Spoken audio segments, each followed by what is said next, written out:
how to make almond lemon mini loaf cakes. Hello and welcome to my channel. I'm Faye.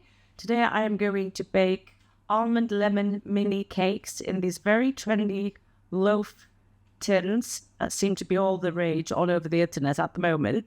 I will be showing you the ingredients that I use, how I fill the cake tins, and also creating a soaking syrup and an Italian Meringue Buttercream that will be flavoured with lemon, as well as garnishing them with some toasted almond nibs, as well as some candied lemon peel.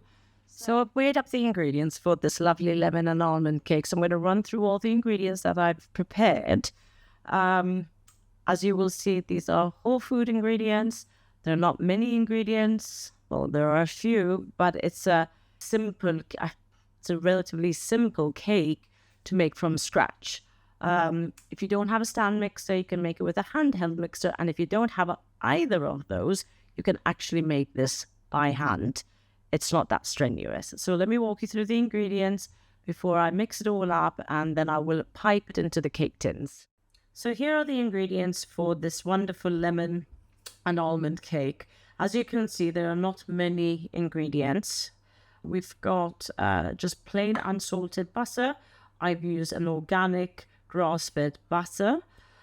We've got 2 free-range organic whole eggs. We've got ground almonds have been toasted, and the reason why I've toasted them is that they will be more flavorful.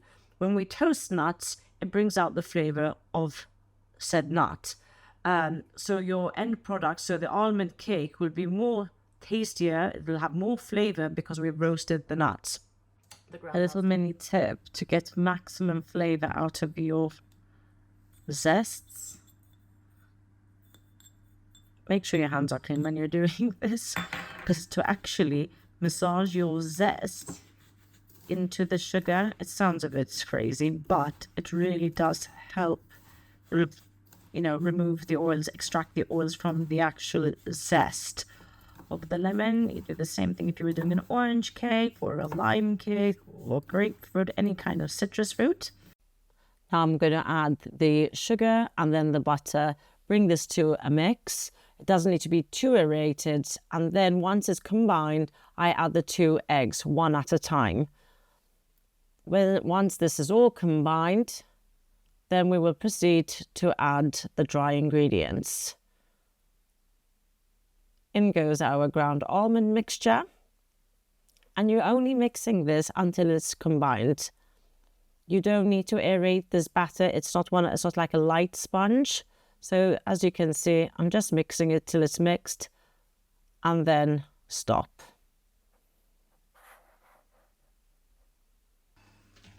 Now I've put the batter into a piping bag because this makes it much easier to fill the cake tins. Scraping down the excess, twisting it, and onto a little weighing scale I put the cake tins so that I know I'm getting the exact amount into each tin. And this makes it much easier and cleaner. Tap down the batter with the wet hands, give them a tap. This will level it, and they will bake nice and even. They're not filled too much, and look at that, perfect results. It could have been slightly less. So what I'm going to do is I'm going to now make the decor out of lemon zest. And historically, I used to cut these out of into little flowers and different shapes, but I don't have the cutters to hand at the moment. So just also to make this quite simple, I've just gone for a round piping nozzle. So I think more people would have these available than little decorative cutters, but any shape would be fine. Just adds a bit of fun. It makes decoration much prettier. Traditionally in pastry school, we used to just cut strips, and that's how I've done it as well for different bakes as well when I had with my pâtisserie. But I thought I should just add a bit of fun. So what I do over here is just, if you get a speed peeler like this, I find these to be great peelers, and you just very just wait, paper not like that. Sorry. So get the speed peeler and try to keep it as stable as possible. So you get a nice long piece of peel. Oh, and then you break it. But something like this. And then what we'll do is you get your cutter and you can create really pretty. You've got to press a little bit and a bit more. And there we go. Then you get these really cute little zest. And these will be your candied peel. Now we blanch the zest 3 times in cold water, bringing to the boil each time, and then sieving them and repeating that 3 times.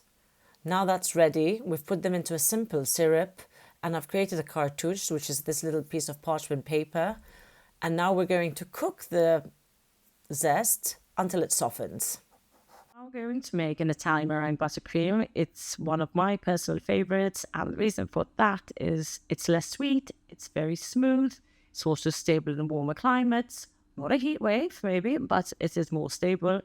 It's got a good shelf life, 2 days at room temperature, up to 7 days in the fridge, and you can freeze it up to 3 months in the freezer. So I've got my egg whites ready. They are room temperature. I will then add, when I'm going to start whisking the egg whites to create the meringue, the smaller portion of sugar. I've got my butter ready, room temperature, and over here I've got the water and the other quantity of sugar. Always put your water into the pan first and then add your sugar. So I start that slowly. As you can see, we'll go over here and you'll see the syrup. The syrup has now come up to temperature 118 degrees. I'm going to pour it over the meringue so that it cooks, and then keep it whisking until it cools down. I take the temperature to see how far it's gone and keep on whisking until it's cooled. Then you can add the butter in intervals of like a tablespoon each time. I forgot to record that, sorry. That's the final buttercream. Now we are going to assemble lemon syrup. We've got toasted almonds. I've got candied peel over here. The sponges are ready, but first we will brush the syrup on. This will help keep the cake moist and help with shelf life. Piping nozzle, which details are below for you. So this is what I'm just doing. Very neatly piping the frosting. Try to keep within the cake, and there you go. Some toasted almonds, and then adding the candied lemon peel, and voila, you've got a very pretty cake, and the lids do fit. So the cake is ready. As I had mentioned earlier, unfortunately, the cake batter was 10 grams too much. If we had 10 grams less, it would have been, I think, perfect. You can see the frosting through the lid. And this is what I was mentioning earlier, that the cake shouldn't be halfway down the tin. It should be to the top or quite close to the top. And then you've got the right ratio of buttercream to cake. It did get a little bit smushed, unfortunately, but it's not the end of the world. You take that off. This looks nice. So that's how a cake should be made. So now for the taste testing. Rob has pinched my cake. There you go, have it back. So